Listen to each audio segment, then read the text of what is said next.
세 번째 시간 디지털 자산 시간입니다. 김형석 자문위원과 함께 보시겠습니다. 안녕하세요. 네, 안녕하세요. 안녕하세요. 네, 요즘에 NFT와 메타버스 등이 연일 이슈입니다. 이 가상자산에 대해서 전문가가 아닌 제 입장에서 들어도 익숙한 단어들이 가상자산 외 시장에서도 유행하고 있는 상황인데요. 네. 이런 어떤 시장의 흐름, 전문가 입장에서는 어떻게 보십니까? 요즘 들어서 이 NFT라든지 또 메타버스 이런 신기술들이 계속해서 늘어나고 있어요. 가상자산 시장 같은 경우에는 뭐 최초로 비트코인이나 이더리움 이런 코인들이 등장을 한 이후에 뭐 계속해서 코인도 많이 생겨났고 뭐 기술들도 많이 생겨났고 네. 그 해를 거듭할수록 특히 2017년 이후로 우리나라에서도 새로운 사업 분야들이 많이 생겼어요. 뭐 예를 들어서 디파이라든지 스테이킹이라든지. 근데 요즘 들어서는 이 화두가 NFT 그리고 메타버스 이쪽에 좀 많이 치중이 되고 있는데 사실 이 흐름 자체가 그렇게 건전하게만 보이지는 않습니다. 제 입장에서는. 흐름에선 어떤 부분에서 그렇게 생각을 하시죠? 우선은 이 NFT라든지 메타버스 이런 기술들이 원만하게 우리 삶 속에 녹아들 수 있는 그런 환경이 아직은 조성이 안 됐다라고 네. 생각을 하고 있어요. 그러면 이 디지털 혁명 속에서 NFT와 이제 메타버스가 실제로 우리의 삶에 도움이 되느냐, 향상을 시켰는지에 대한 부분에 대해서는 좀 어떻게 생각을 하시나요? 이 NFT나 메타버스라는 것들이 출현을 하고 나서 이 엔터테인먼트적인 요소, 그리고 즐거움, 흥미, 그리고 어떤 뭐 회사의 홍보라든지 서비스 제공 이런 면에 있어서는 충분히 도움이 됐다라고 생각을 하고 있습니다. 네. 다만 이 블록체인의 가장 근본적인 핵심은 이 블록체인을 이용을 해서 사람의 어떤 생활이라든지 삶의 편리성을 제공을 하겠다라는 네. 거거든요. 근데 이 NFT나 메타버스가 실제로 우리의 삶을 좀 더 보다 이렇게 윤택하게 해주고 한다 이런 느낌은 사실 못 받았어요. 예를 들어서 이 가상자산의 경우에는 하다못해 이 비트코인은 요즘 결제 수단으로도 많이 쓰이고 있죠. 네. 뭐 중앙아프리카 공화국이라든지 베네수엘라 전 세계적으로 뭐 법정 화폐로 채택이 된다라든지 혹은 리플 같은 경우에는 이 빠른 송금 속도를 통해서 은행권에서도 많이 사용을 한다라든지 이런 특혜들이 많이 있어요. 다만 이 NFT나 메타버스는 정말 어디까지나 이 홍보 수단 정도에 아직은 불과한 게 아니냐.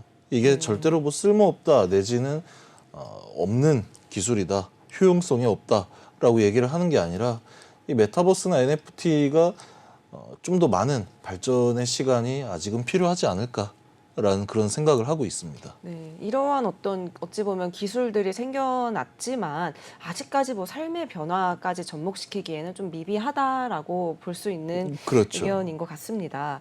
블록체인 중에서 가상자산 시장에서 이러한 기술들의 발전이 가상자산 시장에 많은 영향을 현재 미치고 있습니까? 굉장히 많이 미치고 있죠. 예전에는 불과 한 1, 2년 전만 하더라도 이 메타버스나 NFT가 아니라 디파이 혹은 스테이킹 이런 산업들이 이 가상자산 시장에서 주를 이루었어요. 특히 이제 거래소 같은 경우에도 이런 스테이킹, 디파이를 적극적으로 지원을 했고 네. 그거에 따라서 뭐 이자율을 제공을 한다라는 어떤 서비스 이런 서비스들이 아예 거래소의 한 카테고리 속에 녹아 들어 있었어요. 네. 다만 요즘에는 뭐 업비트라든지 빗썸 이런 대형 거래소도 NFT 사업을 뭐 진출을 하겠다, 뭐 네. 메타버스 진출하겠다. 이건 더 이상 이제 거래소의 문제뿐만이 아니라 대기업들에서도 많이 뛰어들고 있죠. 네. 그렇기 때문에 그렇죠. 이 메타버스라든지 NFT 기술을 통한 어떤 프로젝트를 진행을 한다라고 했을 때는 거의 대부분 가상자산이 같이 딸려 나오게 돼 있습니다. 네. 예를 들어서 이 NFT를 구매를 하기 위해서는 특정한 가상자산을 사용을 해야 됩니다. 네. 내지는 메타버스 공간 안에서 활동을 하기 위해서는 이 코인을 구매를 하셔서 이 코인을 가지고 화폐로 쓰셔야 됩니다. 라는 식으로 가상자산이 많이 나오고 있어요. 시장 흐름은 이제 어느 정도 이 가상자산 시장에 NFT와 메타버스가 많이 녹아들었다라고 볼 수 있는 상황인데요. 네. 또 여기에 더해서 요즘에는 인기 연예인들이나 명품 시장들도 이렇게 NFT 시장에 많이 뛰어들고 있어요. 예. 또 가격도 만만치 않은 상황이고요. 로블록스에서는 구찌 가방이 465만 원에 판매됐다라고도 하는데 제가 소비자 입장에서 한번 여쭤보고 싶습니다. 구매해도 괜찮습니까? 방금 말씀하신 것처럼 로블록스라는 게임에서 구찌 가방이 얼마에 판매됐다고요? 아까 이제 465만 원. 465만 네, 좀 원이요? 전에. 네. 이 제페토와 구찌가 또 콜라보를 해서 서비스를 제공을 한 게 있어요. 거기에서 구찌 가방이 3,000원, 5,000원 가량에 판매가 되어 있습니다. 아, 그런가요? 자, 그럼 이 로블록스랑 제페토 이 플랫폼 사이에서 메타버스로 출시가 된 혹은 NFT로 출시가 된 이 구찌 가방 퀄리티의 차이가 있느냐 내지는 네. 하다못해 내가 만질 수라도 있느냐라는 생각을 해봤을 때에는 여기에 왜 465만 원을 지출하지라는 생각이 당연히 들 수밖에 없어요. 왜? 똑같은 거의 동일한 상품을 다른 플랫폼에서는 3,000원에 구매를 할 수 있기 때문에 본질적으로 이 구매자가 갖게 되는 가방, 그 구찌 가방의 상품은 같은 상품이 되는 거거든요. 왜냐하면 한 뭐 발행사라기엔 좀 그렇긴 하지만 한 브랜드에서 나온 상품이기 때문에. 근데 어디에서는 뭐 수백만 원을 호가하고 또 어디에서는 단순히 한 2, 3천 원, 5천 원 수준이 돼버린다라고 하면은 이 밸런스 자체가 무너지게 되는 겁니다. 그렇기 때문에 사실 잘 따져보지 않고 구매를 하는 것은 다소 위험성, 리스크가 동반을 하겠다라고 할 수가 있습니다. 이 지금 온라인상에서 판매하는 메타버스 상품들은 이제 교환이나 판매는 사실 잘 안 되는 거죠. 교환. 거래량이 사실 네. 굉장히 저조하다라고 할 수가 있는 거죠. 왜냐하면 이 메타버스라든지 NFT 상품을 구매를 했을 때에는 투자자 입장에서는 나중에 이게 충분히 가격이 상승을 한 다음에 다시 팔고 싶다, 다시 매도를 하고 싶다라는 생각으로 구매를 한 경우가 사실 대부분일 거예요.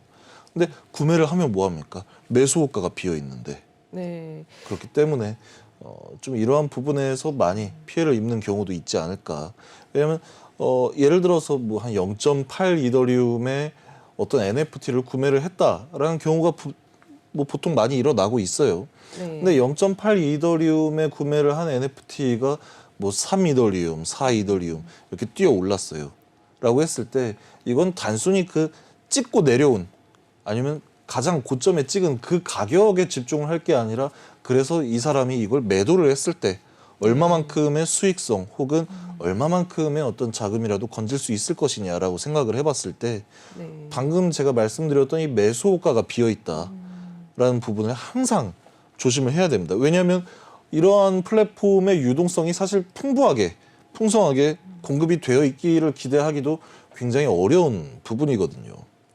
신중히 이제 생각을 해봐야 될 것 같은데요. 굉장히 신중해야 됩니다. 네. 실제 이러한 기술들을 빌미로 스캠, 코인, 사기 행각들도 있지 않을까 생각이 듭니다. 그런 부분도 조심해야 될 것 같은데요. 네. 실제 이런 부분들도 많이 이루어지고 있나요?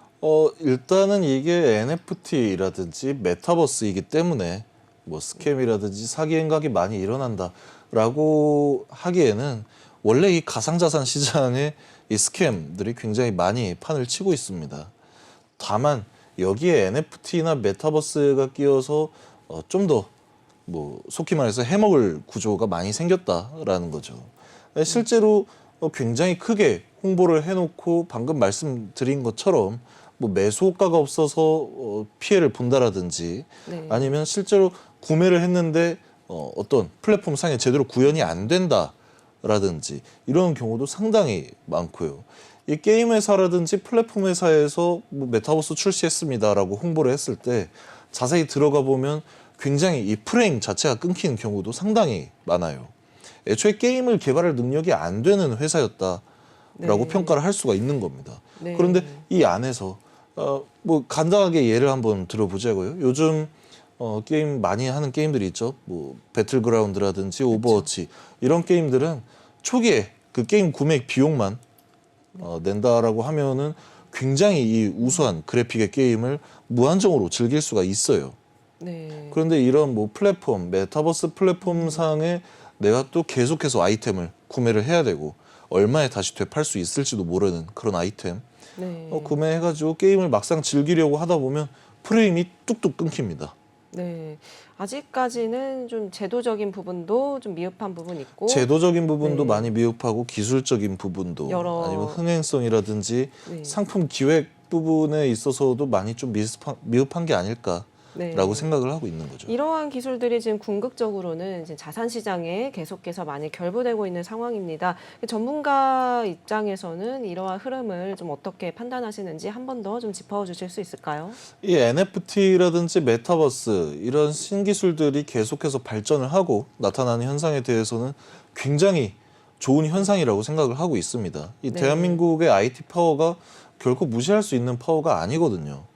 이런 기술들은 끊임없이 개발이 되고 또 출시가 되어야 하겠지만 다만 이러한 기술들이 가상자산 시장에 녹아들어서 어떤 사기 행각이라든지 스캠 전반적인 이 가상자산 시장 생태계를 망치는 경우는 굉장히 좀 안타깝게 생각을 하고 있습니다. 물론 그 중에서도 정말 흥행성이 있고 상품성이 있는 NFT를 출시를 해서 판매를 하고 투자자들에게 이익을 가져다 주는 NFT 상품도 굉장히 많아요. 네. 다만 이러한 부분들에 있어서 투자자들이 얼마나 손쉽게 또 판단을 할 수 있고 네. 또 얼마나 이 이익을 얻을 수 있는지 아니면 이익을 얻고자 하는 목적이 아니다 하더라도 충분히 이 투자자들이 보유하고 있는 데에 대해서 보유 가치가 있는 상품을 제공을 해야죠. 네. 약간 그런 현상들이 좀 많이 늘어났으면 좋겠다 하는 뭐 일종의 바람입니다.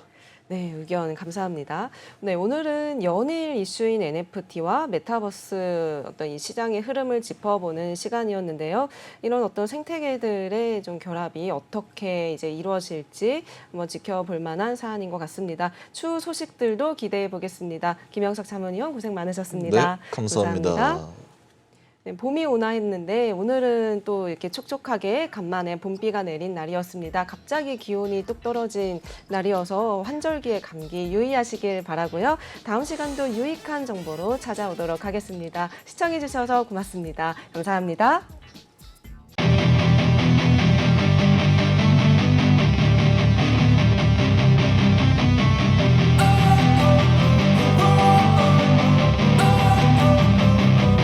Don't wanna sleep in, cause I got something to prove. I gotta take what I hate and finally make a move. I think of you and all the shit you don't do. Well, I'ma make hella sure that I don't become you. I have no regrets, yeah, held tight up my chest. I'll never forget what it's like to be in debt. Been